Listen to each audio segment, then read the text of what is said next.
2024년 7월 미국 항공우주국 나사는 달의 남극에서 물을 찾기 위해 진행하던 프로젝트를 중단한다고 밝혔습니다. 이 프로젝트 중단에는 의문점이 많은데요. 그중 가장 큰 의문점은 달에서 물을 찾기 위해 개발된 탐사선 바이퍼가 이미 완성되어 있다는 것입니다. 탐사선이 완성됐음에도 미국 항공우주국 나사가 이 프로젝트를 중단하려는 가장 큰 이유는 돈 때문입니다. 나사의 규정 중에는 프로젝트가 예산의 30% 이상을 초과하면 중단 혹은 종료를 검토할 수 있다는 규정이 있습니다. 바이퍼 프로젝트는 초기 2억 5천만 달러로 시작되었지만 여러가지 추가 테스트와 발사 일정이 연기되면서 프로젝트 예산은 약 4억 5천만 달러까지 올라갔습니다. 2024년 5월 나사의 발표에 따르면 바이퍼 탐사선은 거의 모든 테스트를 성공적으로 통과했다고 했는데 이제 와서 예산 부족의 문제로 프로젝트를 중단하는 것은 저를 포함한 달을 좋아하는 많은 사람들에게 너무 안타까운 소식입니다. 전 세계의 우주기관들은 달 기지 건설을 위한 여러가지 실험을 하고 있으며 그 중에서 가장 중요한 부분은 물이 필요하다는 사실인데요. 달에 기지를 건설하고 탐사를 하는데 물을 왜 필요로 하는지 여러분은 알고 계신가요? 달에서 물을 얻으려는 이유는 그 어떤 자원보다 인간이 달에서 지속적인 탐사를 계속하려면 물이 필요하기 때문입니다. 달에서 물을 얻을 수 있다면 우주인에게 지속적으로 기본적인 수분 공급이 가능하고 대기의 구성 요소인 수소와 산소를 만들어 호흡이 가능한 환경을 구성할 수 있기 때문에 지구가 아닌 다른 행성에서의 물의 존재는 아주 중요한 부분입니다. 달에 물 혹은 얼음이 존재한다는 것은 1960년대부터 이야기되었고 최초로 달에 물이 존재한다는 사실은 1998년 미국 항공우주국 나사에서 발사한 루나 프로스펙터 탐사선에 의해 밝혀졌습니다. 그 이후에도 지속적으로 달에 물과 얼음이 존재한다는 이론들이 발표되었는데요. 북극과 남극의 크레이터에 물과 얼음이 존재할 것으로 예상하였으며 실제로도 달의 극지방에서의 환경은 물과 얼음이 발견될 만한 조건을 갖추었다고 알려졌습니다. 각국의 우주기관들은 기존의 데이터와 이미지 자료들에서 수소를 감지한 적은 있지만 이것이 실제로 물과 얼음에서 나온 것인지 확증이 될 만한 무언가가 없었는데요. 2008년 10월 22일 인도우주연구소 ISRO가 달 탐사선인 찬드라얀 1호를 성공적으로 발사했습니다. 그로부터 17일 후인 11월 8일 찬드라얀 1호는 달 궤도에 진입하였고 약 6일 후인 11월 14일 찬드라얀 1호의 시인 달 충돌 탐사기 MIP를 지정된 장소에 충돌시켜 세계 최초로 달 표면에서 물 분자를 발견하였습니다. 이 성과에 힘입어 인도우주연구소 ISRO는 2019년 7월 22일 달 탐사선 찬드라얀 2호를 발사했는데요. 2019년 9월 6일 달 표면에서 탐사 활동을 시작할 착륙선이 달 고도 2.1km에서 경로를 벗어나 달에 충돌하면서 달 표면에서의 탐사 활동은 시작도 하지 못하고 실패하였습니다. 그럼에도 불구하고 찬드라얀 2호 궤도선은 현재까지도 달 궤도를 돌며 탐사 활동을 하고 있으며 찬드라얀 1호가 달 충돌 탐사기 MIP를 이용하여 발견해낸 물 분자를 2021년 8월 또 한 번 검출해내는데 성공하였습니다. 인도우주연구소 ISRO는 찬드라얀 2호의 실패를 분석하고 개선하여 2023년 7월 14일 찬드라얀 3호를 발사하였습니다. 이 찬드라얀 3호에는 찬드라얀 2호에서 실패하여 임무에 착수하지 못했던 달 착륙선과 로버를 더욱 업그레이드해서 탑재하였으며 2023년 8월 23일 찬드라얀 2호에 이은 두 번의 시도 끝에 달 극지방에 성공적으로 탐사선을 안전하게 착륙시킴으로써 전 세계를 놀라게 만들었고 세계 최초로 달 남극에 착륙한 국가라는 명예를 거머쥐게 되었습니다. 그런데 전 세계가 인도의 달 탐사선이 달의 극지방 착륙에 성공했다는 사실로만 놀란 게 아니었습니다. 또 다른 한 가지 사실에 세계가 한 번 더 놀라움을 경험했는데요. 그것은 바로 비용이었습니다.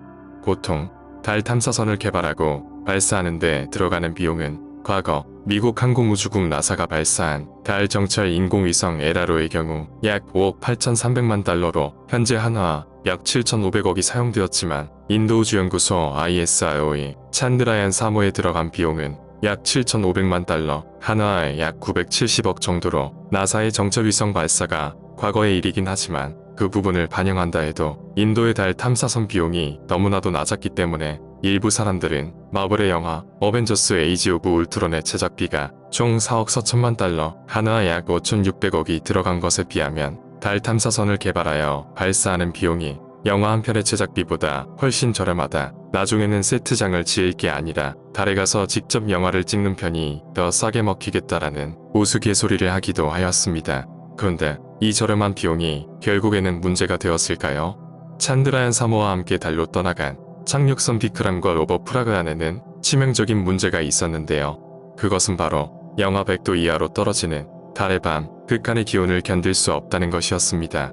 비크람과 프라그안 모두 기본적으로 구동을 위한 배터리를 탑재하고 있지만 기본 배터리를 소모한 후 태양광을 이용해 작동되게 설계되었는데요. 하지만 실제 달에서 극한의 기온을 견디기 위한 히팅 시스템과 보온장치 설계가 부실하여 탑재된 배터리를 충전시켜 놓고도 그 배터리가 저온에 의한 손상을 입을 수 있다는 점을 충분히 테스트하지 못했던 것으로 생각됩니다.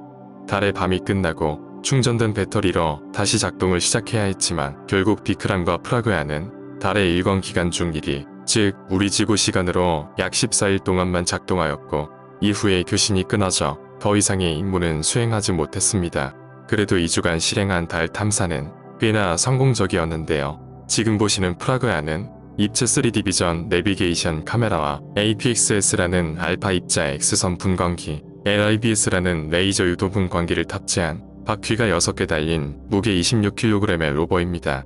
이 프라그안 로버는 달 표면을 이동하며 탑재된 2가지 장비를 사용하여 달 표면에서 철, 티탄, 알루미늄, 황, 크롬, 칼슘 등을 발견하였습니다.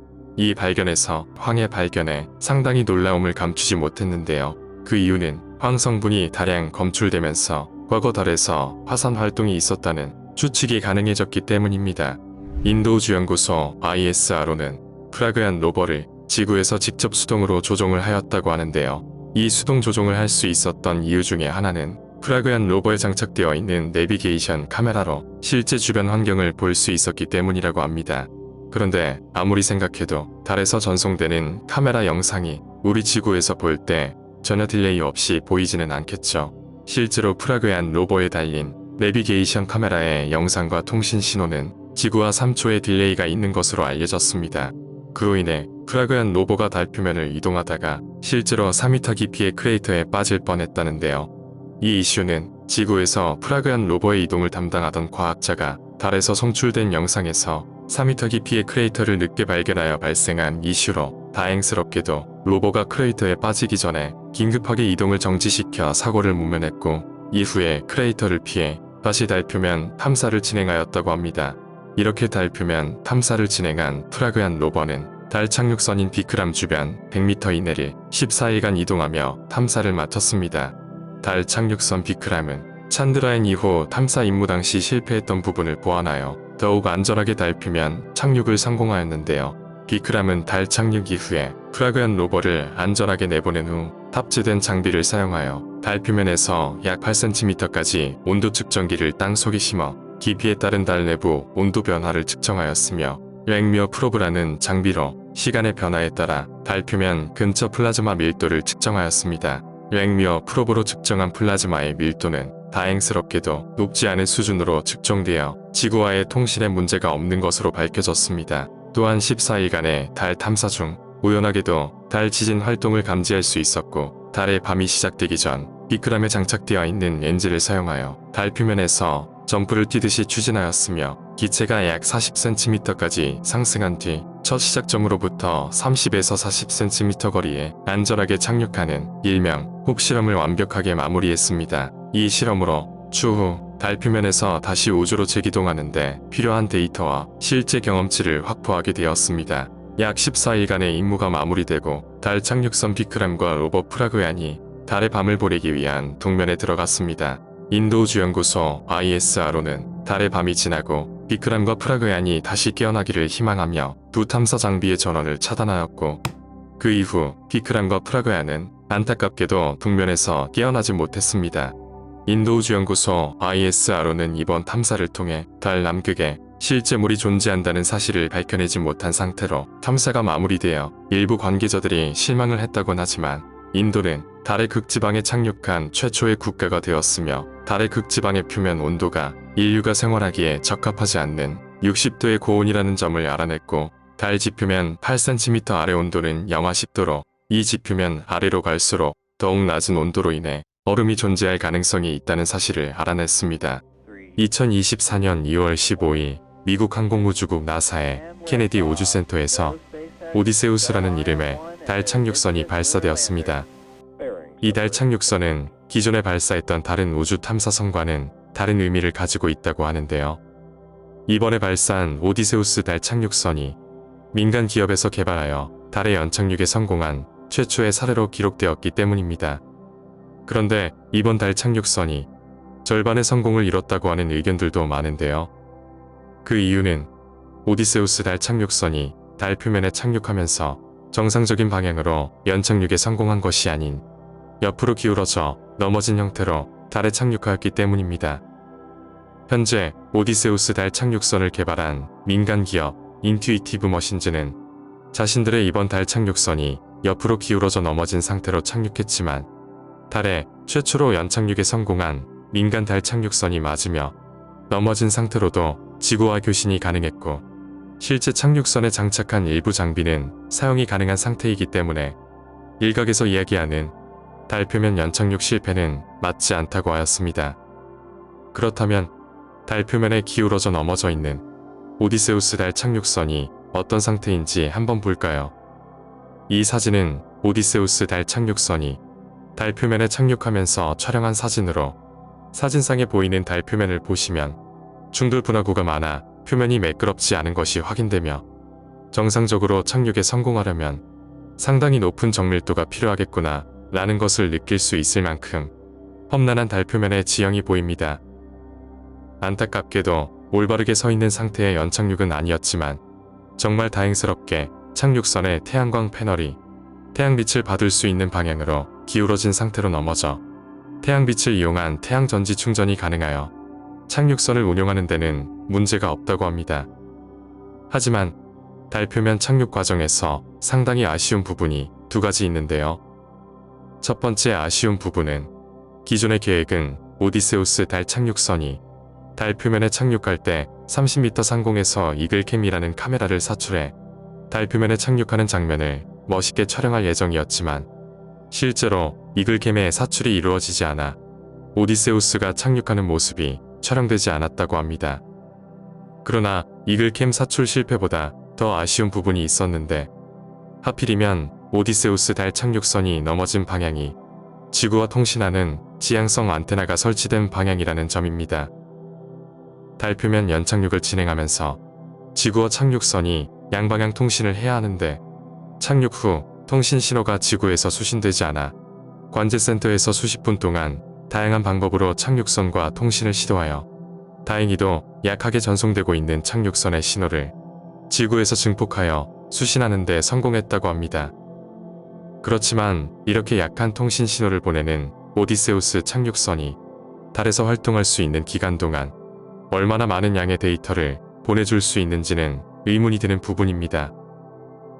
그런데 미국 항공우주국 나사 같은 국가기관에서 이미 진행하고 있는 우주 탐사를 민간 기업인 인투이티브 머신즈라는 곳에서 비용과 시간을 들여 굳이 달 착륙선을 만들어서 쏘아보냈는지 이유를 알고 계신가요? 인투이티브 머신즈라는 회사는 미국 텍사스주에 본사를 둔 우주 탐사 회사로, 미국 항공우주국 나사와 CLPS라고 불리는 소형 로봇 착륙선과 탐사선을 달에 보내는 협력을 맺은 회사입니다. 그렇기 때문에 민간 기업임에도 이러한 달 착륙선 프로젝트를 진행한 것이고, 우주 탐사에 대한 기술력을 갖춘 인투이티브 머신즈는 미국 항공우주국 나사에서 2019년 7,700만 달러의 자금을 지원받아 이번에 발사한 오디세우스 달 착륙선과 작고 귀여운 탐사선을 제작하여 달로 보낼 수 있었던 것이죠. 그런데 여러분은 달 표면에 착륙선을 보내는 임무가 불과 몇 달 전에도 있었다는 것을 아시나요?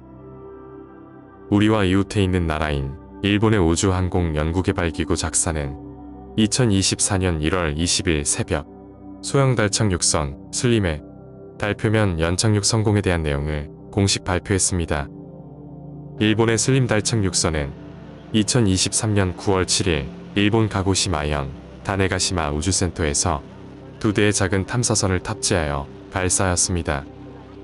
그런데 일본의 슬림 달 착륙선이 달 표면 연착륙에는 성공했지만 이후에 문제가 발생했다고 하는데요. 그것은 앞에서 알아본 미국의 오디세우스 달 착륙선과 비슷하게 슬림 달 착륙선이 지정된 위치의 달 표면에 착륙할 때 정상적이지 않은 상태로 착륙했다는 점입니다. 쉽게 설명해 드리자면 머리를 바닥에 인사하듯이 꼬라박혔다는 건데요. 연착륙에는 성공했지만 뒤집힌 상태로 착륙하여 탑재되어 있는 태양 전지가 전력을 생산하지 못하는 상태로 알려졌습니다. 그로 인해 슬림 달 착륙선은 배터리 과방전을 피하기 위해 잔량 12%가 남은 시점에서 전원을 종료하는 명령이 처리되었으며 추후 태양 전지 패널로 전력이 회복될 가능성을 희망하며 기다림의 시간이 시작되었습니다. 약 8일간의 시간이 지난 2024년 1월 28일 슬림 달 착륙선의 태양 전지 패널이 태양의 방향이 바뀌어 가동하기 시작하였고 달 표면에서 광물 관측 및 탐사기와의 통신을 재개하여 카메라로 암석을 촬영하기도 하는 등 며칠간 착륙선의 운용이 가능해졌습니다. 1월 31일 달의 밤이 찾아오는 시기가 되자 슬림 달 착륙선은 약 1개월간의 동면에 들어갔습니다. 그러나 슬림 달 착륙선은 소형 달 착륙선이기 때문에 저온을 견디는 설계가 충분히 되지 않아 달의 밤을 견디지 못할 것이라는 의견이 많았습니다. 그런데 달의 밤이 끝난 2월 25일 슬림 달 착륙선이 지구의 관제센터로 통신 신호를 다시 보내주기 시작하였으며 춥고 긴 달의 밤을 견뎌내고 다시 깨어난 슬림 달 착륙선은 항법 카메라로 촬영한 달의 월면 사진을 새롭게 공개하였습니다. 일본의 슬림 달 착륙선은 내부에 작은 탐사선 2대를 싣고 함께 발사되었는데요. LEV-1이라고 불리는 이 탐사선은 슬림 달 착륙선이 달 표면 상공 1.8m에 도달했을 때 외부로 사출되어 슬림 달 착륙선을 촬영하여 얻은 데이터를 지구로 송신하는 임무를 가진 탐사선으로 가장 큰 특징으로는 달 표면에서 이동할 때 보통 바퀴를 통해 굴러가는 형식으로 탐사선이 이동하지만 LEV-1 탐사선은 내부에 장착된 스프링을 이용하여 개구리가 뒷다리를 박차며 튀어나가는 도약 형식으로 달 표면을 이동하는 아주 특이한 탐사선입니다. 지금 보시는 이 기기는 LEV-2 애칭 소라큐라고 불리는 지름 약 8cm의 동그란 공 모양의 아주 작은 탐사선으로 슬림 달 착륙선에서 사출된 후 외곽 부분이 좌우로 나뉘어 바퀴 형태가 되면서 달 표면을 바다 거북이처럼 이리저리 움직이는 아주 재미난 작은 탐사선입니다. 이 귀엽고 작은 탐사선인 소라큐는 중앙 부분에 카메라가 설치되어 있어 이번에 슬림 달 착륙선이 달 표면에 뒤집힌 상태로 연착륙에 성공한 사진을 전송한 주인공이기도 합니다. 정말 신기한 점은 우주로 보내는 이 작은 탐사선을 개발하고 만든 제작사가 일본의 장난감 회사라는 점인데요. 소라큐를 만든 회사는 바로 타카라토미라는 일본의 거대 완구 회사로 토미카, 베이블레이드, 디즈니와 산리오, 포켓몬스터 캐릭터 장난감을 만드는 회사로 아주 유명한 완구 회사이며 소라큐 탐사선을 만들기 위해 타카라토미와 일본 우주항공연구개발기구 작사, 소니그룹, 도시샤 대학과 공동으로 개발을 진행하였다고 합니다. 현재까지 진행되고 있는 달 착륙선들의 모든 성공과 실패 데이터는 앞으로 진행될 이 달 탐사 프로그램을 위한 준비 단계라고 여겨집니다. 그 프로그램의 명칭은 아르테미스 프로그램으로 미국 항공우주국 나사가 주도하는 달 탐사 프로그램으로서 1972년 아폴로 17호 이후 달에 인류를 다시 보내는 것을 목표로 하고 있으며 장기적인 목표는 화성에 대한 유인 탐사 임무를 진행하기 위해 달에 영구적인 기지를 건설하는 것을 장기 목표로 하고 있는 프로그램입니다.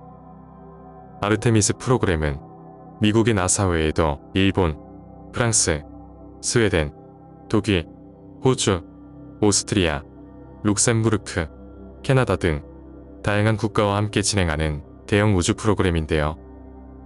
안타깝게도 아직 우리나라는 참여하지 않는 것으로 알고 있지만 최근 누리호 발사에도 성공했듯이 우주 관련 사업의 높은 성과로 인해 미래에는 이런 대형 우주 프로그램에 우리나라도 함께 참여할 기회가 있을 것으로 생각합니다.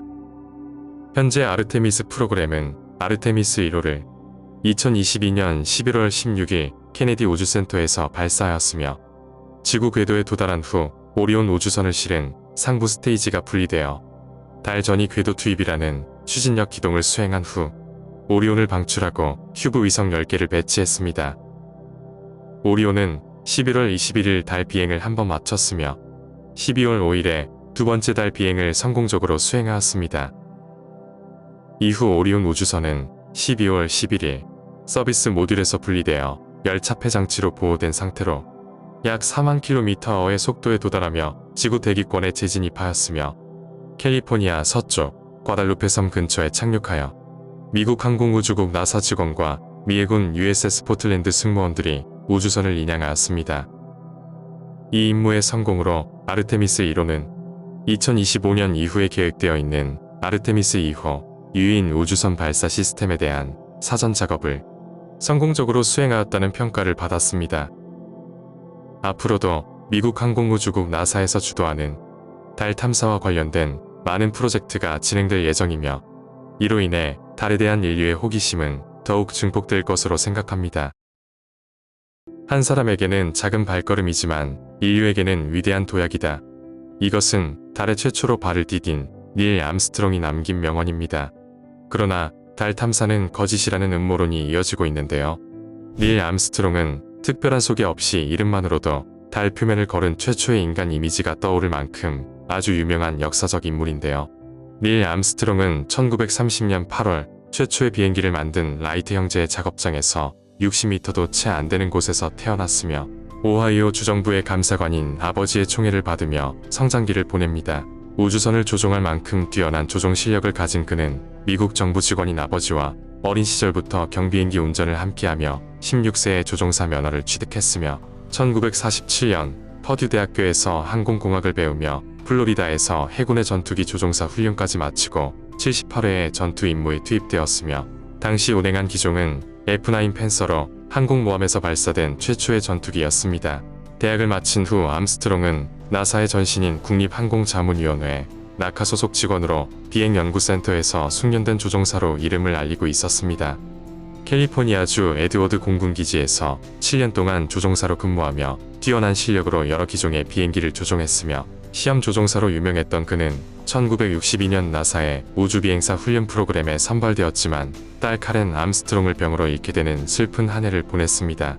암스트롱은 슬픔을 이겨내기 위해 나사의 제미니 프로그램에 임했고 1966년 우주에서 두 우주선을 도킹하는 최초의 임무인 제미니 8호의 사령관을 맡았습니다. 두 우주선 도킹 임무는 성공했지만 이후 제미니 8호의 자세 제어 로켓의 고장으로 우주선이 빙빙 돌며 통제 불가 상태에 빠졌으나 암스트롱의 기지로 우주선은 안정을 되찾았고 임무를 중단한 제미니 8호는 태평양 바다에 안전하게 비상 착륙을 실행하였습니다. 이후에 맡게 된 새로운 임무는 그를 전 세계에서 가장 유명한 사람으로 만들어 주었는데요. 그것은 달 착륙을 위한 최초의 유인 임무인 아폴로 11호의 사령관이었습니다. 인간은 어떻게 달에 가게 됐을까요? 달에서는 무슨 일이 있었을까요? 1967년 11월 닐 암스트롱은 제미니 12호 임무에서 함께했던 짐 러벨, 버즈 올드린과 함께 아폴로 9호의 백업 승무원으로 이름을 올리면서 달을 향한 여행을 시작하게 됩니다. 그러나 달 착륙선 제조 지연으로 아폴로 8호와 9호의 승무원 교체가 일어났으며 결과적으로 닐 암스트롱 팀은 아폴로 11호의 메인 승무원이 되었습니다. 이후에 아폴로 8호 사령선 조종사 마이클 콜린스는 다리 문제로 인해 기존 암스트롱 팀의 짐 러벨과 교체되어 마이클 콜린스가 아폴로 11호 사령선 조종사가 되었고 아폴로 11호 팀은 모든 승무원이 사전 우주 비행 경험을 가진 두 번째 임무였습니다. 아폴로 11호 승무원들은 친밀함과 동지애가 없었던 것으로 유명한데요. 닐 암스트롱은 차갑고 냉담한 사람으로 악명이 높았고 올드린과 콜린스는 상냥하고 낯선 사람들이라고 평가되었습니다. 하지만 닐 암스트롱은 모든 승무원이 잘 협력했다고 말했다고 합니다. 1969년 7월 16일 세턴5 로켓이 플로리다에서 발사되었고 전 세계 많은 사람들이 이것을 지켜봤습니다. 4일 후 암스트롱과 올드린은 사령선과 분리된 달 착륙선에 탑승하여 착륙을 준비하였고 그동안 콜린스는 사령선의 상태를 점검하였습니다. 달 착륙선 하강이 시작되고 암스트롱과 올드린은 3초 일찍 착륙 지점을 지나친 것을 알았는데 원인은 착륙선이 너무 빨리 움직이고 있었기 때문이었습니다. 예상치 못한 문제는 더 있었는데요. 하강 5분 후 달 표면 1800m 상공에서 달 착륙선 유도 컴퓨터가 예상치 못한 경보를 울려 혼란스러운 상황을 만들었지만 지구의 미션 컨트롤 센터에서 이 오류는 컴퓨터가 모든 작업을 실시간으로 완료할 수 없다는 신호였다고 알리며 달 착륙을 위한 하강 진행을 계속해도 된다는 결과를 승무원들에게 전달했습니다. 닐 암스트롱이 상황을 정리하고 밖을 내다봤을 때 컴퓨터가 착륙 지점을 바위가 많은 직경 91m의 서쪽 분화구로 유도한다는 것을 알았는데요. 암스트롱은 지질학적 샘플 수집을 위해 바위 지대 옆에 착륙을 고려했지만 속도가 너무 빨라서 그렇게 할 수 없었습니다. 달 표면 33m 위에서 암스트롱은 추진제 공급 부족을 인지하여 가능한 첫 번째 착륙 지점에 착륙하기로 결정했습니다. 암스트롱은 달 표면에서 깨끗한 땅을 발견하여 달 착륙선을 그쪽으로 조종해 나갔으며 그 당시 남아있던 추진제는 90초 분량이었다고 알려졌는데요. 달 착륙선 엔진에서 발생하는 먼지는 우주선의 움직임 제어를 어렵게 만들었지만 암스트롱은 표면 암석을 피하기 위해 최선의 노력을 다하였고 올드린은 달 착륙선 끝에 달린 패드와 탐침 중 하나가 달 표면에 닿은 것을 확인하여 착륙이 완료됨을 알렸습니다. 아폴로 11호는 방송용 TV와 호환되지 않는 저속 스캔 TV를 사용했기 때문에 일반 TV에서는 화질이 크게 저하된 영상이 송출되었는데요. 달에서 온 영상 신호는 미국 골드스톤과 호주 캔버라에서 수신하여 최초의 달 착륙 장면을 흑백 이미지로 전 세계 최소 6억 명의 시청자에게 방송하였습니다. 모든 임무가 마무리되고 아폴로 11호는 무사히 지구로 귀환하였는데요. 바다에 떠있는 우주비행사를 태운 사령선은 대기하고 있던 해군에 의해 인양되었고 8월 13일 3명의 우주비행사의 귀환을 축하하는 퍼레이드가 뉴욕과 시카고에서 성대하게 열렸으며 국회의원들과 83개국의 대사들이 참석한 만찬이 진행되었습니다. 이 자리에서 아폴로 11호 팀은 그들의 경의를 표하는 대통령 자유 메달을 수여받았습니다. 1969년 9월 16일 아폴로 11호 팀은 달에 가지고 갔던 미국 국기 2개를 각각 상원과 하원에 전달하였고 미국령 사모아 국기 1개는 사모아 수도 파고파고에 있는 지네이든 박물관에 전시되었습니다. 아폴로 11호 비행사들을 위한 축하 행사는 22개국에서 38일간의 여정으로 진행되었는데요. 멕시코시티를 시작으로 일본 도쿄까지 수많은 나라에서 축하를 받았으며 그 중에는 우리나라의 수도 서울도 있었습니다. 일부 사람들은 달 착륙이 거짓말이라는 이론을 펼치는데요. 대표적으로 달 표면에서 미국 국기가 펄럭이는 장면에 바람이 없는 우주에서 깃발이 펄럭인다니 말도 안 된다는 이야기를 하였고 달 착륙은 미국이 소련과의 우주 경쟁에서 앞서 나가기 위한 사기극이라 말하기도 하며 닐 암스트롱이 나사를 그만둔 이유도 달 착륙 음모론의 증거라고도 합니다. 또한 세턴5 로켓을 제작한 회사의 전직 직원의 달 착륙은 가짜라는 인터뷰도 이 음모론에 불을 지폈습니다. 달 착륙 음모론을 주장하는 사람들은 나사가 발표한 달 표면 사진에 별이 안 보인다는 이유와 올드린의 바이저에 암스트롱이 비쳐 보였을 때 닐 암스트롱이 카메라로 올드린을 촬영하는 듯한 부분이 보이지 않는다는 주장을 하면서 이것은 또 다른 누군가 저 두 사람을 촬영한 것이라며 미국 정부와 나사에 대해 지속적인 의문을 제기하였습니다.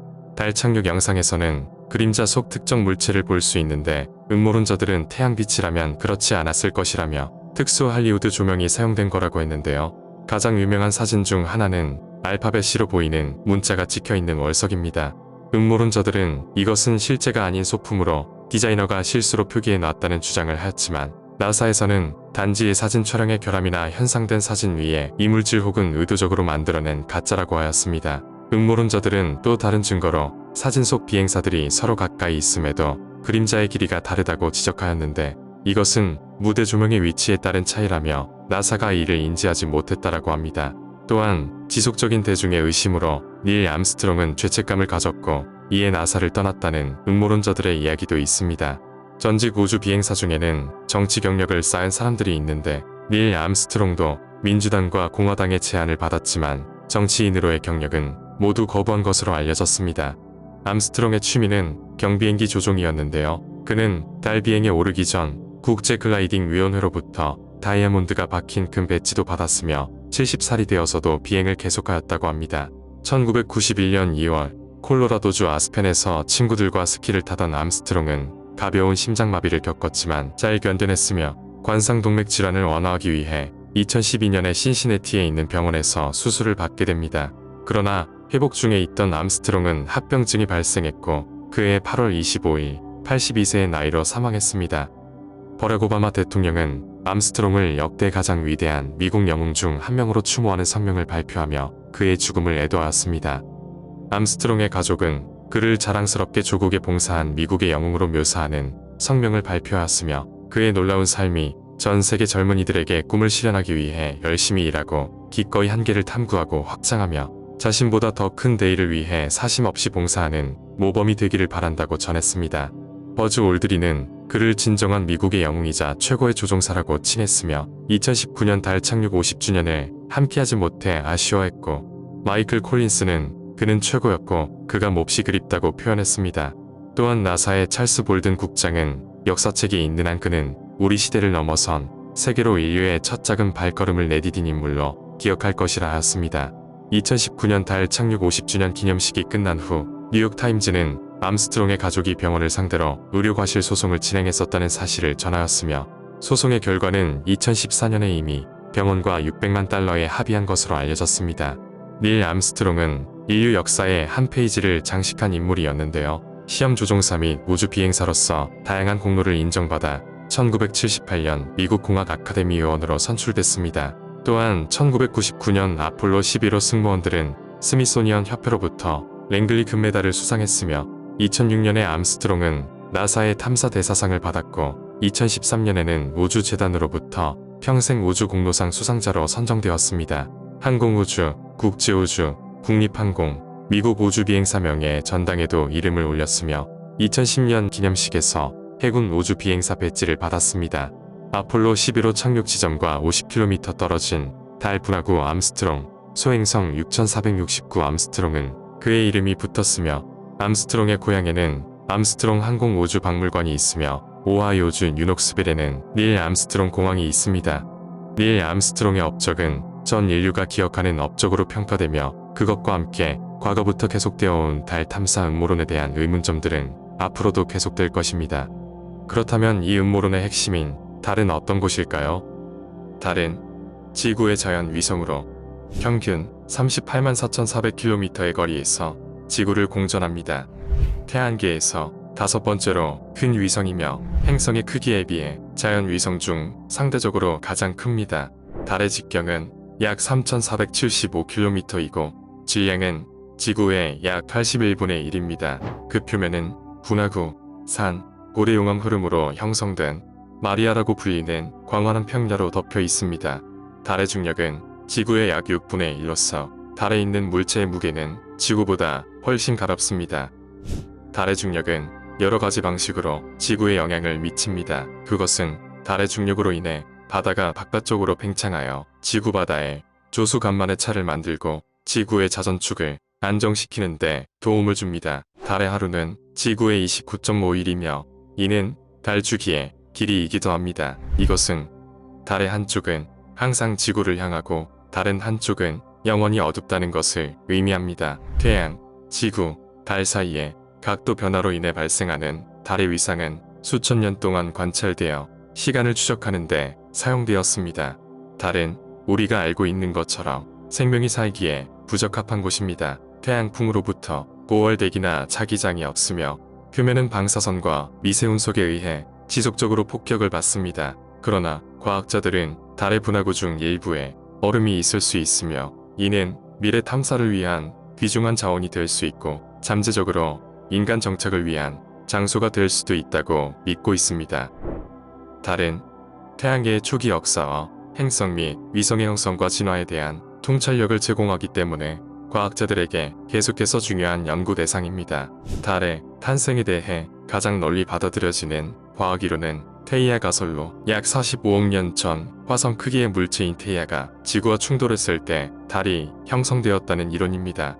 이 이론에 따르면 태양계가 아직 젊고 지구가 완전히 형성되지 않았을 때 발생한 충돌로 엄청난 양의 잔해가 우주로 분출되어 결국 달로 합쳐지는 사건이었습니다. 테이아는 지구와 충돌하기 전에 태양계의 다른 부분에서 태양을 공전하고 있던 원시 행성으로 여겨집니다. 테이아가 지구와 충돌하면서 많은 양의 물질이 우주로 분출되며 행성 주위의 고리를 형성했고 이 잔해 고리는 점차 달로 합쳐져 결국 지구 주위의 궤도에 안착했습니다. 테이아 가설은 수많은 관찰과 시뮬레이션에 의해 뒷받침됩니다. 예를 들어 달은 지구의 멘틀과 매우 유사한 물질로 구성되어 있는데 이는 달이 지구의 물질로 형성되었음을 시사합니다. 우리가 바라보는 달의 모습은 중요한 대기나 자기장이 없는 상태로 표면이 낮에는 100도씨 이상에서 밤에는 마이너스 173도씨에 이르는 극심한 온도 변화를 겪으며 오랜 시간이 지남에 따라 달이 냉각되고 굳어진 상태에서 수많은 소행성과